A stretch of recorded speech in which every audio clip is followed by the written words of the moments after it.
पिता की मृत्यु के बाद बेटा माँ को वृद्धाश्रम छोड़ आता है।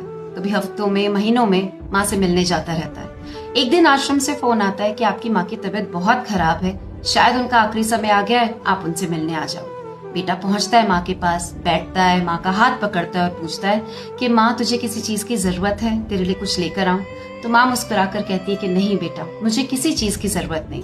हाँ, मेरी कुछ बातें हैं जो मैं तुम्हें बताना चाहती हूँ और ये चाहती हूँ कि तुम इन्हें कहीं पर अच्छे से नोट कर लो, कहीं पर अच्छे से लिख लो। तो बेटा कहता है हाँ माँ बोलो। माँ कहती है कि बेटा, आश्रम की जो खिड़कियां है ना, मैं चाहती हूँ तुम इन पर पर्दे डलवा दो, क्योंकि ठंड में जब इनसे हवा अंदर आती है तो आश्रम के सारे बूढ़े ठंड में ठिठुरते रहते हैं। गर्मियों में भी ठंडे पानी का इंतजाम करवा दो, क्योंकि इतने गर्म पानी से प्यास नहीं बुझती। और आश्रम के खाने का इंतजाम भी ठीक नहीं है, मैं भी हफ्तों हफ्तों यहाँ पर भूखी रही हूँ, तुम यहाँ के खाने का इंतजाम भी ठीक करवा दो।